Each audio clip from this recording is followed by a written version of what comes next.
Hey, this is Nomad, host and creator of the Career Musician Podcast. Why do they call me Nomad? Well, I traveled the globe, spreading the joy of music one song at a time. And now I bring you wisdom, tried and true knowledge, and life experiences of my colleagues and peers in this crazy business we call music.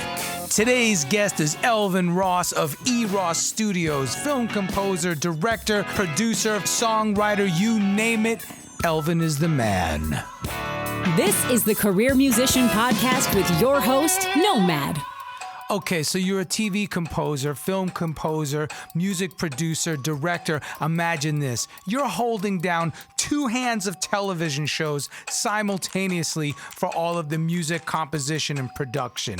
Let's start with For Better or Worse, Love Thy Neighbor, Meet the Browns, House of Payne, The Pains, If Loving You Is Wrong, Too Close to Home, The Have and the Have-Nots. Then let's talk about all of the other content he created music for and directed and acted as a producer in so many different circumstances. Madea's Family Reunion, Boo, A Madea Halloween, If Loving You Is Wrong, Too Close to Home, Madea Goes to Jail, Diary of a Mad Black Woman. I mean, these are classics, folks. And if that weren't enough, he decided to make his own documentary, which he executive produced, and directed, Kunta Kinteh Island.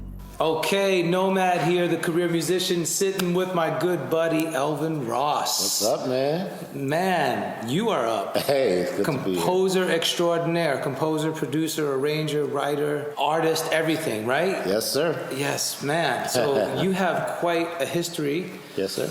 And let's start right from the beginning. So you and I met out here in L.A. Out here in L.A. But you are from? Originally from New Orleans, by way of Atlanta, and migrated out here to the West Coast, man. Okay. Yeah. What I always like to ask people is, what was the initial reason why you got into music? How did you happen upon that? Music is in our soul, of course, but my mother was a classically trained pianist and vocalist, so music was always in the house. So I've always been attracted to the way she would play the piano, and then she started teaching me piano, and I started out on drums, if you will.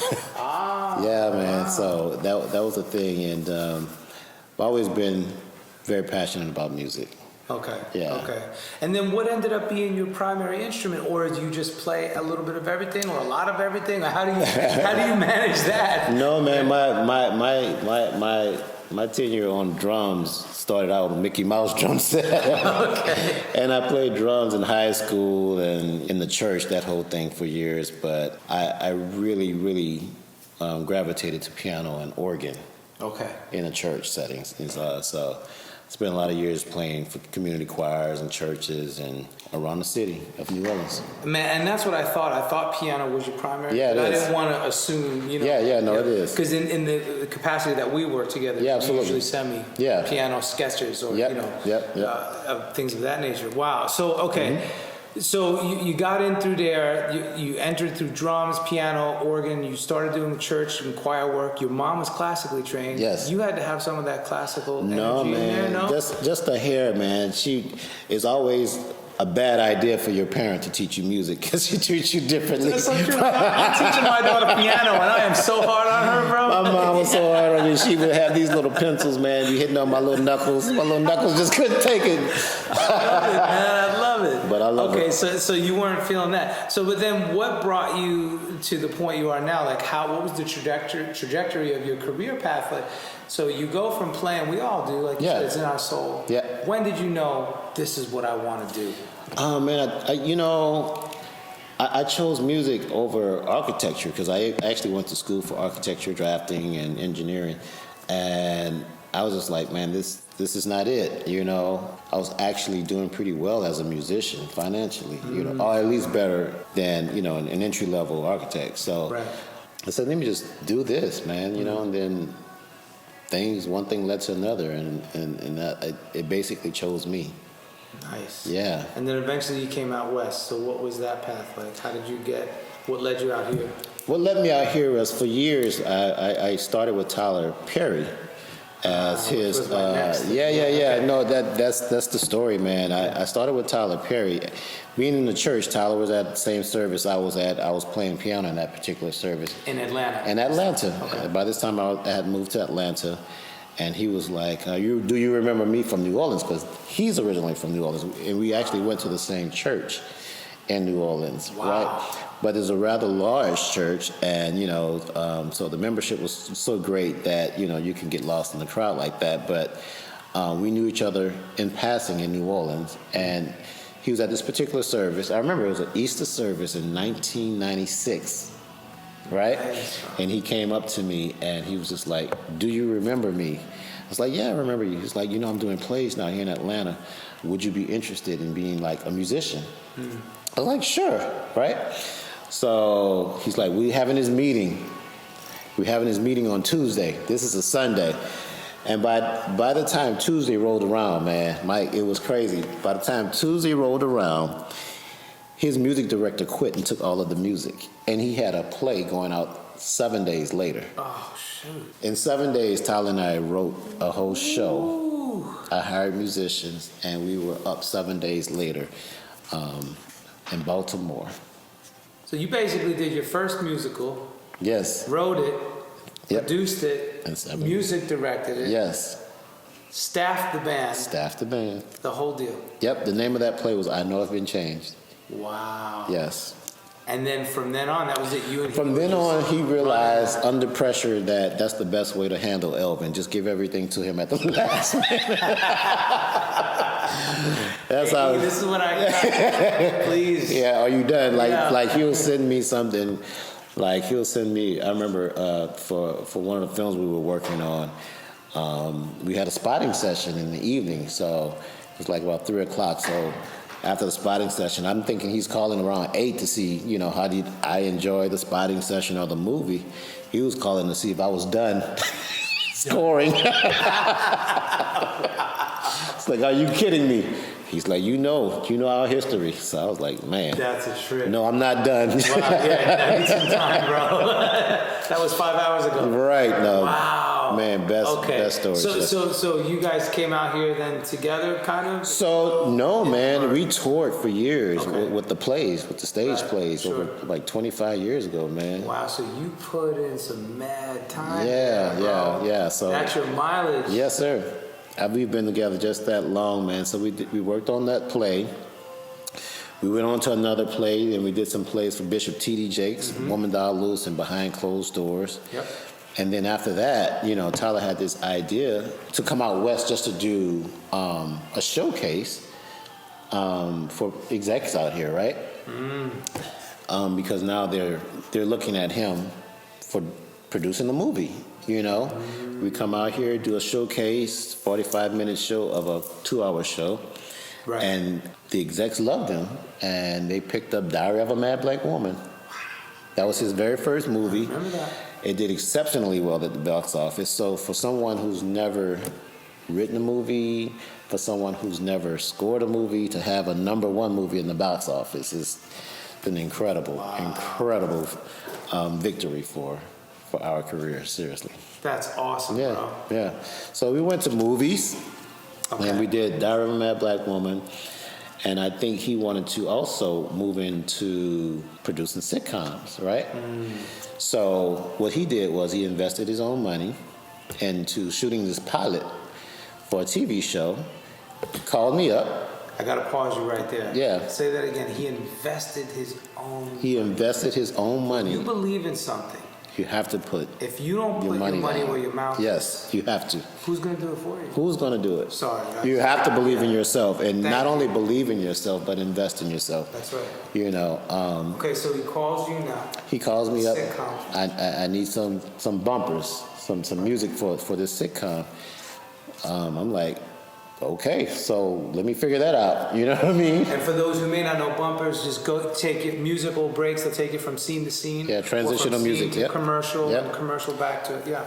Right. So he shoots this pilot, 10-episode pilot, and then TBS says we want it. Offer him a 200+ episode deal. 200 plus episodes. Yeah, That's incredible. I think it started out at 90 episodes and it bumped up to 2. Like, I think they've done over 300 episodes of that series. It's in syndication now, praise the Lord. Of course. Hey, it's mailbox money. This is we're going to get to. I want to teach everybody. Absolutely. Yeah. Yeah, so, what I thought was, a day's worth of bumpers turned into be a lifetime of payment. Okay, perfect segue. We're jumping. I love it. Bro. We're jumping right in, man. Okay. Yes, sir. So, first of all, composer. So you started doing the plays, music directing, then you shift over to composing. Although we're making it quick now. Yeah. You put in your time. Yes. So all those years while you're developing all these skills, life skills, and music skills. Yes. People, social skills. Yes. Now you put them into your composition work. Right? Exactly. You're composing. A lot of time what people don't realize is that, yes, you might be sitting here on a Tuesday afternoon trying to put some ideas down, frustrated, thinking to yourself, man, I'm never going to see any money from this. Right. You don't know where those cues are going to end up. You don't know where they're going to end up. But I even have a better story than that. You saying you're sitting around on a Tuesday and you're just chopping it up, Well, I did the same thing. I had no idea that me working on music that, I'm just emulating other compositions. I'm just doing that, because at some point I'm like, I'm just dreaming at this point that I will be a composer. Well, when Tyler did Diary of a Mad Black Woman, and I was sitting doing a spotting session, and they were just like, so we have this opening. We don't know what type of music it is. We don't want to do source music or music that's been recorded already. We're thinking that you compose some music for it. Sure. And do you know, I was able to pull something from the time that I was sitting around on that quote-unquote Tuesday. I said, well, let's see how this syncs up. The opening cue for Diary of a Mad Black Woman, it was music that I did prior to ever knowing that I would score a film. It worked just that well. We call that hard drive harvesting. Give me some dap on that. That's hard drive harvesting at its finest. Yes, it's a very true story. Amazing. So again, you don't know where it's going to end up. Yes. You don't know. Sometimes you don't know why you're working on a particular piece. Absolutely. But you have to have faith that something's good is going to come out of it. Yep. But also, that piece of music that you write, let's say it took you 20 minutes, let's say it took you 3 hours, doesn't matter. It could have taken you 12 days, doesn't matter. Doesn't matter. You're going to make residuals, royalty on that. Yes. Talk about that for some of the people who may not be, familiar with this aspect of our business. Well, as a creative, when your music enters that space of, being aired on television, radio space, that whole thing like that, it's trackable, if you will. It's your IP, it's your IP. Property. It's your intellectual property, and your ASCAP, BMI, or CSAC will track that for you, and it calculates over a period of time into dollars and cents. Let me ask you this: how much of a percentage of your income is royalty based versus actually, real-time monetization? How much? What's the percentage of royalties versus other income? Well, it's great. It's a vast difference, because your initial payment on something can be, let's say, $10. Right. But it can pay you a lifetime well beyond the $10. That's right. So when I first did my first couple of TV shows, it was nothing, but it was my way of saying, you know what, I'll make the sacrifice, and it'll not only be a sacrifice, but it will be my investment into myself to give this music away. Because it was also resume building, So my thought was, okay, now I have this music on TV, I can use it on the resume. However, that turned into residual income. That's right. Yeah. So as long as that show is on the air, you will be getting paid.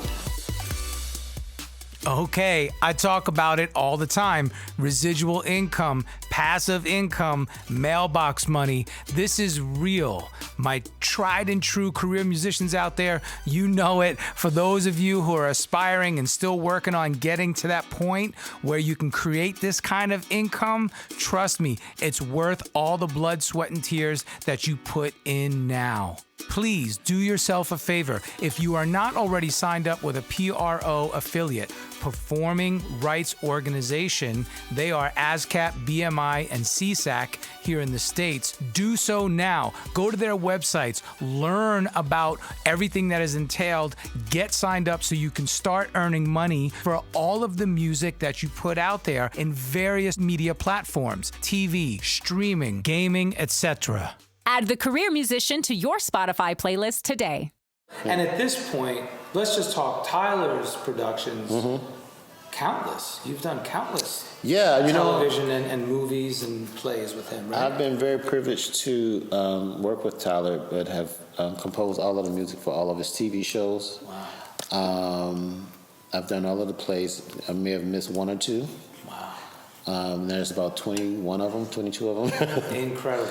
I've done several of the films, and when I wasn't composing the score for the films, I was still maybe working on soundtrack songs or things that we may have done together or something like that. So, yeah. Again, for folks who don't know, soundtrack is different from score. Yeah.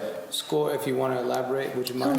Well, score is your music that is uplifting the scene, if you will. But the score is different from soundtrack. You can have a song that's been written by with a band or whatever, an artist, and they're singing. A lot of times that's used during a montage or correlating to what's going on with the scene. So. And what's so important about this stuff, I feel, musicians, right, have to understand the business, because all these different types of uses have different types of payment methods. Very true. Right? Yes. And there's sync licenses that you get an upfront fee. Yep. And then sometimes there is no sync license. Absolutely. It's only the back end royalties. Absolutely. Via your PRO. So all this stuff is important. I really encourage people to study it. All information is out there on the web. Absolutely. But it's really nice to sit down with somebody like yourself who has amassed an impressive catalog in this realm. It's been a blessing, man. Speak firsthand on it. Yeah. You said something about building your resume. Let's talk about that. So we understand as career musicians, you use one gig, you parlay it to the next, and so forth. Yes. So you put these shows and these plays on your resume, and how did you go about that? How did that help build to the next thing? Fortunately, working with in the system that I was working with, everything that I was doing became a part of my library, or my reel, if you will. And then I had to go back to the beginning, where I was, writing music that was potentially, the dreamer's music, if you will. You can be working on a production, and that music will only be for that type of production, if you will. So I'm now working on my comedic reel, if you will, comedy reel, that's suited more for diverse films, if you will, and not what I've been doing over the years. Right. So it's something that you keep doing as a practice, if you will. Like your physicians have to keep practicing medicine. There you go. We still have to practice. The music that we create. Yeah. It doesn't necessarily mean sitting down with your axe and shedding. Yeah. But if you're practicing composing in different realms. In different realms. Genres, absolutely. subgenres, so forth. That makes perfect sense. Absolutely, man. Listen, when you're working throughout these years in your career, what are some of the main principles and methods that you adhere to? Basically trying to be as authentic as possible to what's presented on the screen. Whatever atmosphere that we're in, I want to be able to respect that. You know what I mean? And oftentimes I will become that music, if you will. Like, that's the only type of music I would listen to if I am working on that kind, so it becomes a part of my soul. You know what I mean? You have to be the embodiment of it. Of course. You sleep with it, you live with it, absolutely. You hear it constantly. Yeah. So that's all I will listen to, and it motivates me, and it becomes me, and then it comes out of me. Isn't that amazing? Yeah, you feed yourself what you need to come out of you, if you will. Best advice ever. I love that, because I've always said that from the time I was a teenager. Yeah. Do whatever gig you're doing that day, that week, that month. That's the music you listen to. Absolutely. You focus on that. Absolutely. Yeah. Wow. Okay. So let's talk about etiquette. Yes. And let's talk about etiquette in different ways. In the studio, when somebody like Tyler gives you a directive, says, hey, this is my vision, now you go flesh it out. He's giving you a lot of creative freedom, correct? Yes, that's correct. Right? And he probably doesn't want to sit there and hold your hand during your process. He doesn't. Right? Yes. He doesn't micromanage. He lets you go do your thing. Absolutely. So that's one form of etiquette where you're in the creative zone, you have control. Yes. When you're in a meeting, a boardroom meeting, what's the etiquette like there? The etiquette is to come in and listen to your patient. You're actually the doctor of this hospital, if you will, and you have to listen to what the client is bringing to you. So I do a lot of listening, and sometimes I can be accused of sleeping or not being in the room, but I'm really absorbing what the director really is looking for me to translate musically. You know what I mean? So in order for me to do that, I tend to listen a lot. And I'll offer back something in regards to making sure that we're in the same atmosphere, if you will. But I listen a lot. I like that method because sometimes I think you can go the opposite route and almost oversell what you do. It's very true. Right? How do you find that balance? I've learned when you try to oversell, it becomes, when you come back and you present your music, it's not always what they were looking for. So my experience is, be quiet and let them talk and let them really express themselves. And then the other part about it is, there's nothing wrong with sometimes allowing them to hear a snippet of where you're going in the process. Yeah. Sometimes that can be dangerous, because you're not. How do you deal with that bird? Because I've been there, but I try to explain sometimes, this is not the finished product. This is kind of a sense, but sometimes that works, and sometimes it's like, no, I don't. They can't hear it. They can't feel where you're going. That's right. But for the most part, I try to stay away from it. But I do sometimes I have to allow, before I get too far into it, a cue or whatever. But it just varies from one person to the next. I like it. I like it. Now, it's interesting because the clients we have, some of them are perhaps more well-versed in music vernacular and knowledge than others, right? Yes. So we have to learn how to gauge, right? Yes. You gauge what their knowledge base is? Yes. And then you work according to that? Yes. Okay. Yeah, and some directors, I've worked with, they're more or less, just do it. Let me see if I like it when it comes back to me, And then some are like really micromanagers where, they want to be a part of the process and, and may give you some other composers' music to listen to and set it in the movie.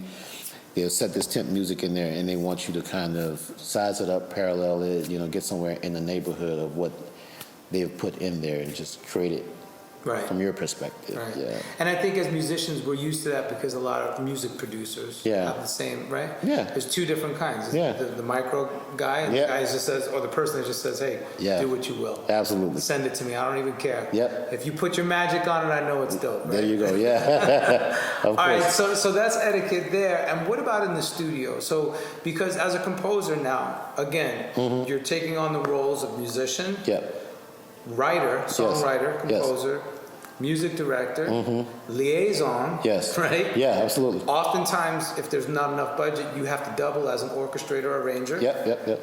But you're dealing with lots of different people. Yeah, absolutely. And let's say in the studio, let's say you're doing a scoring session. What's your etiquette there? Because now you're at the helm, right? Yes. That's your ship. Well, in using a ship reference, I'm the captain, if you will, and I have all of these people that are around me, but I have people that are that has my temperament, and my temperament. I'm a very mild-mannered person. I'm not a screamer. I don't holler at people, but I do expect you to be at the top of your game. That's right. You know what I mean? Like, so I know when I write a cue, it can be at the ground level of sketch, and I send it to you, Mike. When it comes back to me, I'm like, it just takes so much time out of the equation, to explain, versus sending it to somebody like yourself, that'll just hit it right out the park. You know what I mean? And then you will send me back so many options and choices, and you know, and you know, it's like, you know, you're sending me back stuff. It's like, you know, don't reach back out to me. This is all you. You're like, just leave me alone. I try to be preemptive in the fact that just in case somebody says, you know, well, what about you? You give them options, right? But the cool thing about that is you surround yourself with people like yourself, and the etiquette becomes really, really easy, because at this point you have more than what you need. Right. You know, so. And again, I'm not a kind of person that's going to be wilding out in the session. You know, I have these people around me, like, you know, that can actually bring all of this stuff together for me and allow me to actually listen versus having to micromanage every aspect of it. That's right. Yes. Man, so true. Yeah. Wow, I love it. Yeah. And to reinforce that, yes, you are extremely mild-mannered, and I really like that about you. But you're very deliberate. You know what you want. Yes. And, you know, your yes is yes, your no is no, and it's really easy to communicate with you. Absolutely. There's no gray area. I like man. that. You know. Appreciate that. Whereas me, with my Latino passion.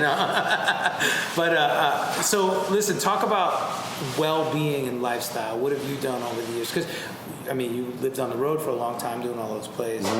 The lifestyle shift from the road to composing in the studio is nice, isn't it? It's nice to come home and not have to be moving. You know, but talk about some of the lifestyle things that you've tried to do just to keep yourself. Man, you know, we toured for years, a number of years, doing stage plays, but I just try to live. I don't want to sound extra spiritual, but just a righteous life. You know, try to keep myself, you know, where I don't have to look over my shoulder. I don't have to look at my phone. And make sure that, you know, that kind of stuff like that. Yes, I've lived, you know, according to a Christ life, like, to be honest with you. You know, I just kept myself out of harm's way. That's awesome. And you know how it is being on the road, that you can be attacked and approached by many different wilds of life, man. But, you know, my thought was, you know, is it worth me losing everything that God has provided me, and this lifestyle, this opportunity to create this music? And I think because of that, He's allowed me to see heights that I've never would have been able to see on my own. You know what I mean? That's my personal testimony, and, you know, I'm sticking with it. You know what I mean? I agree with it, man. You know, and now that, you know, even at this stage in my life, you know, in dating, you know, I'm not trying to date 100 women at one time. You know what I mean? You know, if I'm dating a specific person, that's all I'm just dating this girl. You know what I'm saying? That's right. And I don't want her to look stupid. You know, or her parents to see me out with somebody. You know, listen, your character, man. Yeah, and I think that helps, because, you know, if I live that life, then my kids get to see that, and they want to live that life. But also that goes, your character and your integrity goes before you, and it also seeps over into your professional as well. So, man, you know, it really does. That's incredible. What do you do to stay healthy? What do you play any sports? Do you work out? What do you like to do? Man, you know, what I do is nothing. You're in good shape, man. It's working for you. No, man. You know, I have these kids, and you know, I get to run around with. They keep me busy. Yeah.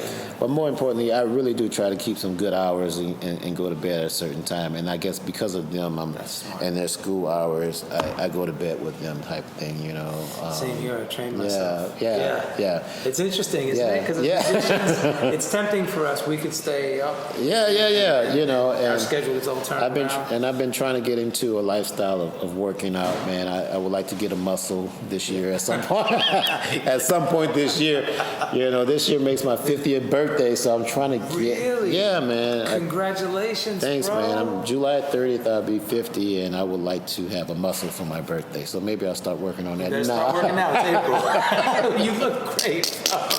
You're crushing it. No, awesome. Man. No. Well, hey, business acumen. Yes, Let's talk about that, because you know, I think a lot of times our focus when we're studying whether it's in school or on our own as musicians, it's lopsided. We focus too much on the music, and we kind of neglect the business side of things. How did you develop your sense of business acumen? Well, you know what, man? My business acumen is a little different from the next person. I've seen a lot on this journey, so I've learned to put price tags appropriately. You know what I mean? So, like, if a big budget film is coming by, you know, hey, it's a big price tag. But then if you have someone that's in need of some good music and they don't have the budget, then, you know, I was so into their lives. You know what I mean? So I think I'm blessed because of it, you know. But also I'm surrounded now by a team of people that, you know, help me do it. You know, I have an agent, manager, you know, business manager, have attorneys, and, you know, they keep me on point. That's right. But it takes a while to get to that point. And sometimes. It does. You don't start out that way. Right. You know, and that's what I was going to say. You know, let's bridge that. Yeah. You know, I started out with, you know, I'll do it for free. You know, honestly, I'll do it for free. Just give me the opportunity. Right. And that opportunity turned into a first check. That check turned into a residual. That check turned into a resume. You know, and I built the team as needed. You know what I mean? That's I built the team as needed. I didn't start out sitting in prematurely with the agent and somebody demanding this and somebody demanding that.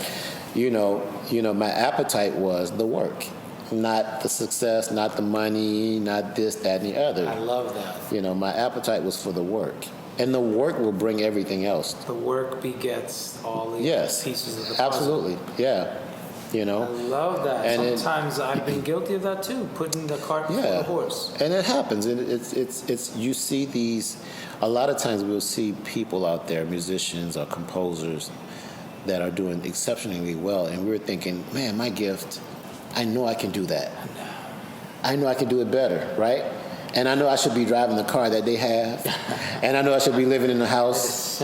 I know I should have this, and I know I should have that. But at the end of the day, you know, what God has for you is for you. So simply, you have to stay on your journey. Don't jump off into someone else's journey trying to get what they get or what they have, because of the people that I was doing that with and saw that they had this, they had that. If Howard jumped on their journey, I would have what they have, right? Which is actually less than what I have now. That's right. You know what I mean? Wow. So I would have limited myself. I would have limited myself to what they had. And what God had for me was so much bigger, so much larger. Because you're not all-knowing. You're not omniscient and omnipresent. You know it, man. All the proverbial you, all of us. Exactly. You know, so, wow. You know, you have to be careful of, you know, how you're doing business. You know, you're supposed to be confident in your gift, in your gifting, and what you can produce. But you also have to remember that when someone's investing into you, they're taking a chance, right? So if they're taking on a chance on something that hasn't been proven, then you have to make certain that you're at the table with humility in your confidence. Yeah. You know, it's almost like a peppermint stick, you know, with the swirls, you know, it has to all be swirled in together, humility and confidence. You know, one can't stand alone, it has to be together, you know. I'm confident that I can deliver you this, you know, but I'm humbled by the opportunity. That is such a fine balance, and I love the way you articulated it. Yeah. That needs, listen, that's the takeaway. Yeah. That's the takeaway. And that's what I always try to instill to aspiring young musicians. Yeah. You know, the confidence and the humility. Yeah. Delicate balance. It's a delicate balance, but they go hand in hand. They really do. Yeah. Wow. You don't have to lose your confidence to be humble. To be humble, that's right. You don't have to lose your confidence to be humble. Right. So the difference between humility and confidence. Interesting concept, right? Look, as musicians, we have this crazy ego. I know that. I'm susceptible to it. We all are susceptible. But that's the beginning. You have to be self-aware. Know that you can be a jerk sometimes because you're so high on your own horse thinking, oh man, I'm the shit. I could do this, blah, blah, blah. I'm so talented. Yes, but guess what? There are millions, hundreds of millions, billions of people, yes, with a B, that are talented too. So let's not not take it for granted. Let's edify one another in our gifts, as Elvin is talking about. Follow The Career Musician on Facebook and Instagram to stay up to date on the latest news and tips from the world's leading musicians. Okay. When did you learn to say thanks, but no thanks? How do you say no? Sometimes you have to say no, right? And that's always a tough one, Sometimes isn't you it? have to say no if you're too busy, or if it compromises your level of integrity and character. If you're not feeling confident about what's being presented to you, it's okay to say no. You gotta pick. Sometimes you gotta say, this is not right for me. I'm not going to be able to deliver the music at the level that you think it should be. It's not my genre. Sometimes you have to say no. If someone asks me to do a rock song, and it's not my strongest genre of music to produce, then if it's within a film and I have to do that, that's fine. I can always bring in someone. You delegate. You delegate. But if it's just all about rock, I'm going to have to say no. You say no. Yeah. Got you. Yeah. Yeah, that's a good barometer. Yeah. What are some of the most memorable moments, perhaps, that you've had? I mean, I know there's so many. Working with Tyler for all these years, your guys' body of work combined is astounding. Yeah. So, I don't know, could you pick one? I believe I have several, actually. I remember that I produced a TV show called Gospel Dream. It was a gospel version of American Idol at the time. It was way back in the early years, 2003. We premiered on BET. Okay. Right? And I remember my brother, Brendan, was watching the show when it came on TV on BET. And he was in the final stages of cancer. And he watched it, and we watched it together early in the morning. And this is before anything popped off. He said, you know what, man? You're going to have a very, very solid career, and I'm proud of you. And a couple weeks later, he passed. Wow. That was a big, memorable moment. And then sitting at the premiere of our first film, Diary of a Mad Black Woman, Tyler was nervous. I was nervous. Neither one of us had any training in producing film, and I certainly didn't have any training in composing music for film. And that was a big moment, especially when the weekend opened to become, the #1 film. Right. That was a big, memorable moment for me. Yeah, it's huge. Talking about an affirmation. Yes. That just must have been surreal. It was very surreal, man. Yeah. Yeah, and then that happened again the next year. Wow. But you You said it earlier, all those things that you did in those years prior. Yeah. That it's a cumulative training experience, whatever you want to call it. Yeah. It all. So you say you didn't have, training in film, but you did. I had my own personal training. Yeah. My own commitment to. Yes. And that all adds up. Absolutely. That's something to be, accounted for. Absolutely, man. Last piece of advice, man. Yeah. This has been great. I really appreciate you sharing this time. This has been so much fun, man. I love it. I feel funny asking you this last question because you've already shared so many bits of wisdom. Mm-hmm. But if you had to share one little, word of wisdom. Look, you have a film student who says, "Oh my gosh, what you described earlier. They're looking at whomever, composer X, and they're saying, yeah, but I can do it. I know it. They're so hungry. They're so eager. What are you going to tell them? They're in their early 20s, maybe their mid-20s. It's amazing, man, that you would ask that question, because I often thought about how we just talked about having a #1 film at the box office. Right. 2 years in a row with Madea's Family Reunion. Incredible. That goes back, to the early years of what we were doing. But the thing is, man, I knew and started studying underneath composers that have gone to college and studied this stuff for years. My study was in my little studio at the house, Right.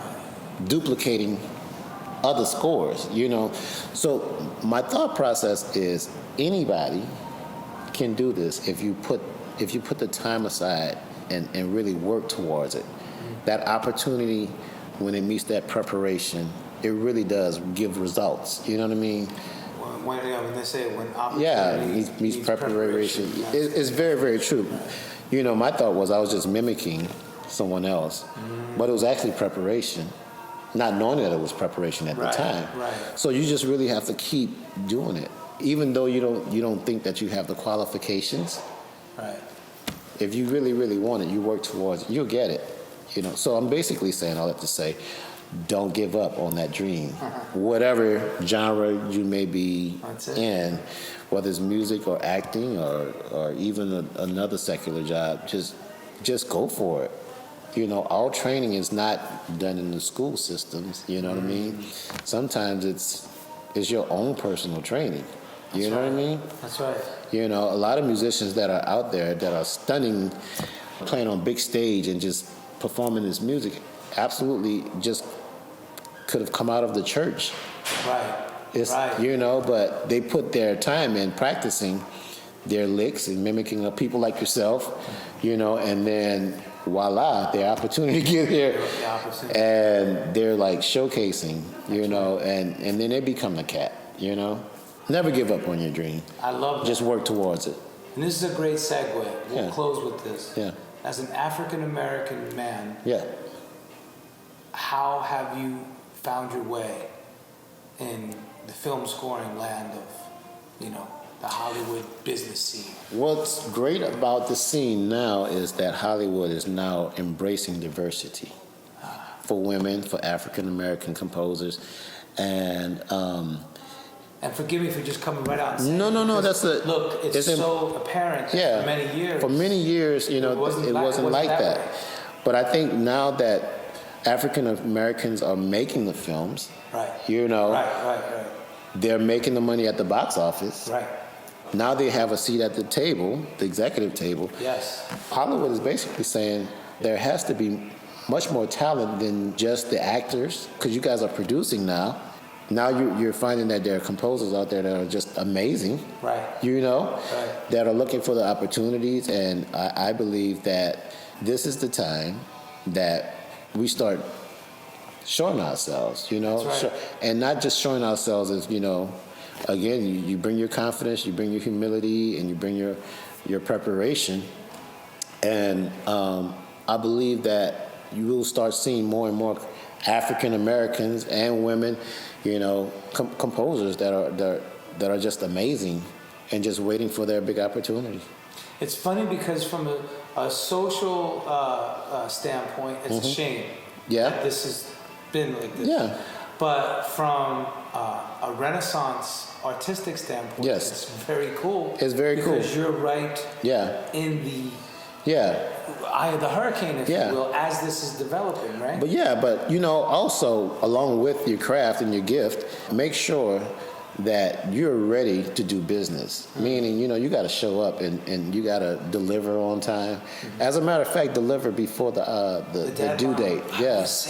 Please deliver before the due date. Like, because make people revisions and things. Revisions, but also take your ethnicity out of it. This guy is just amazing to work with. This person just delivers like he's delivering.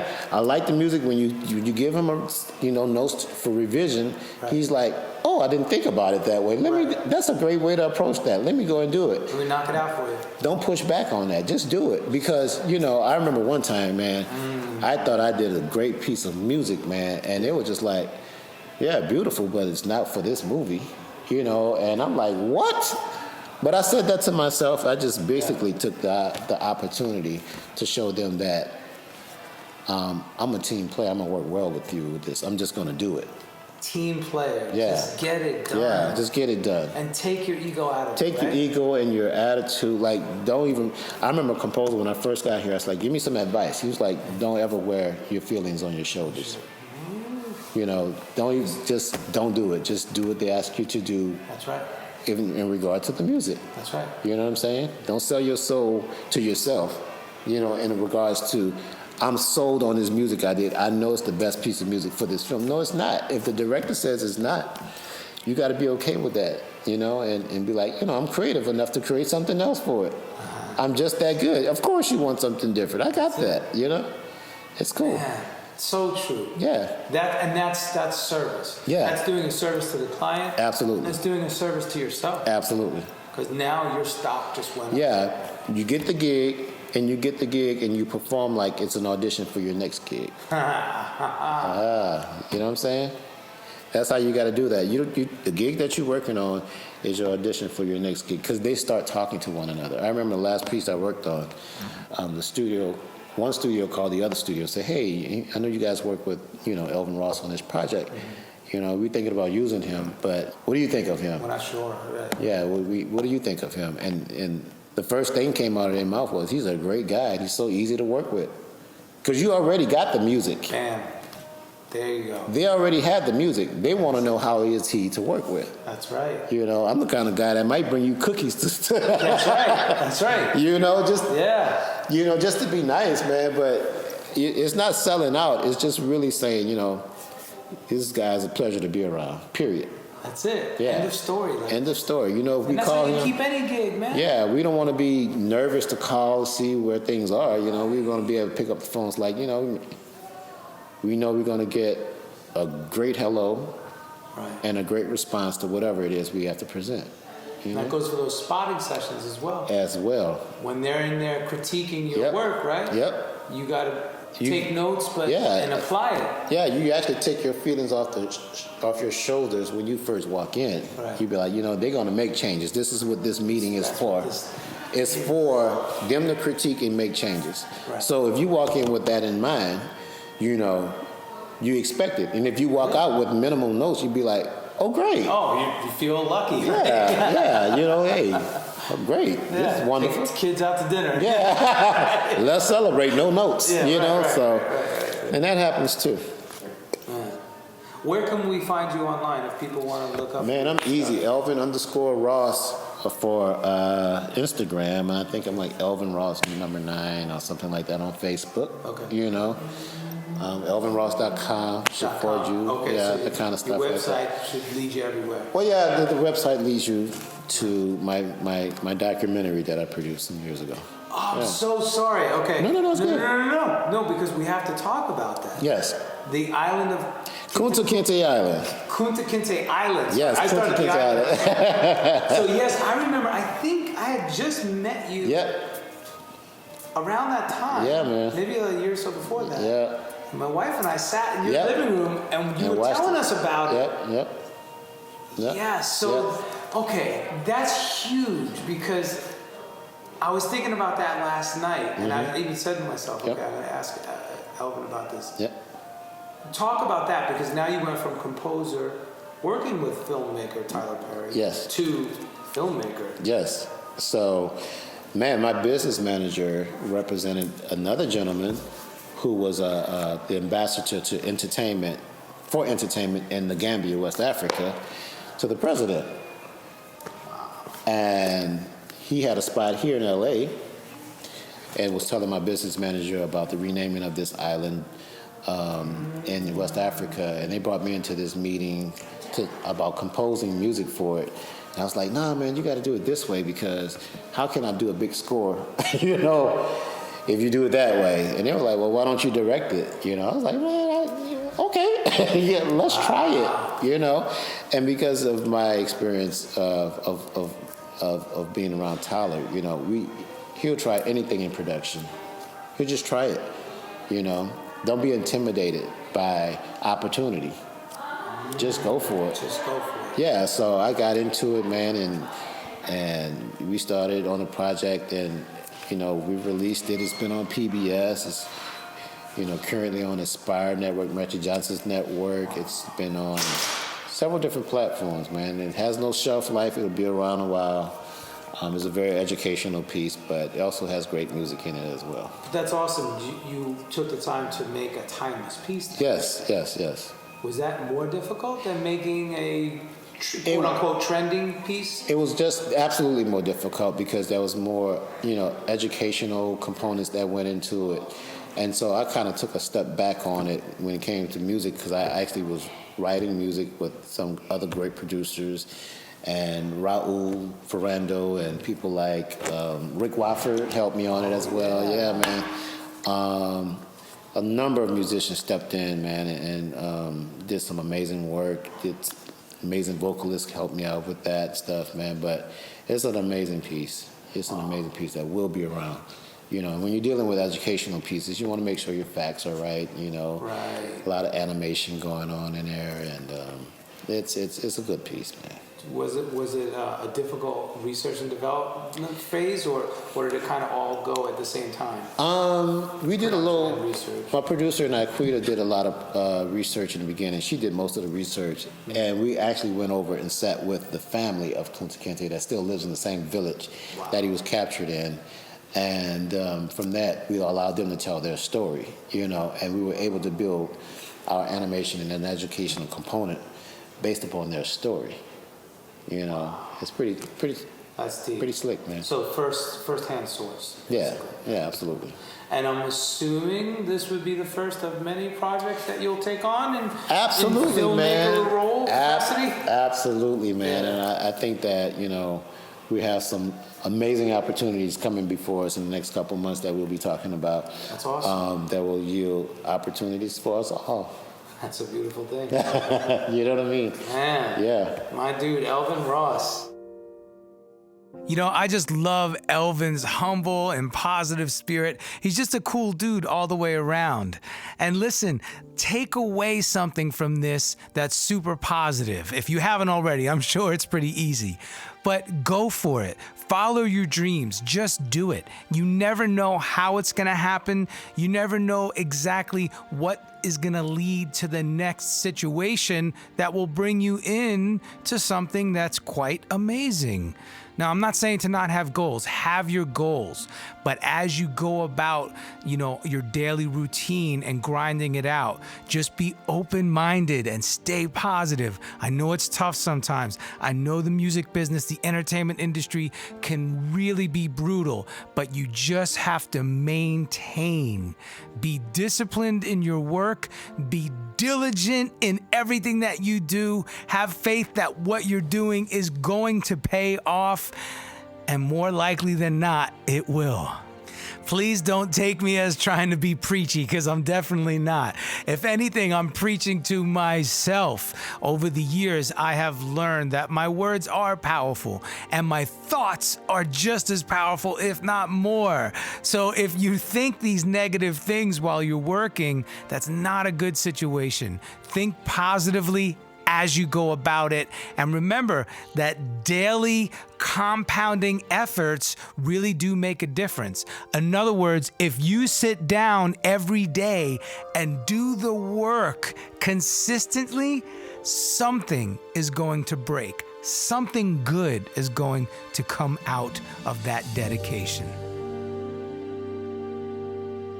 Thank you for tuning in to The Career Musician. Click the subscribe button and share The Career Musician podcast on your social media feeds. I'm just a nomad, nowhere man, writing the songs in this one-man band. A nomad,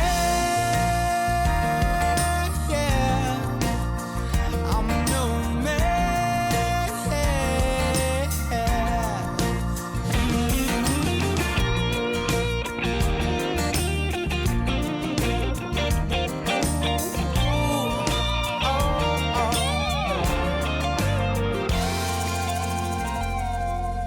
Hush now, darling, you'll be fine. I'll be back this way sometime. Until then, baby, don't you cry.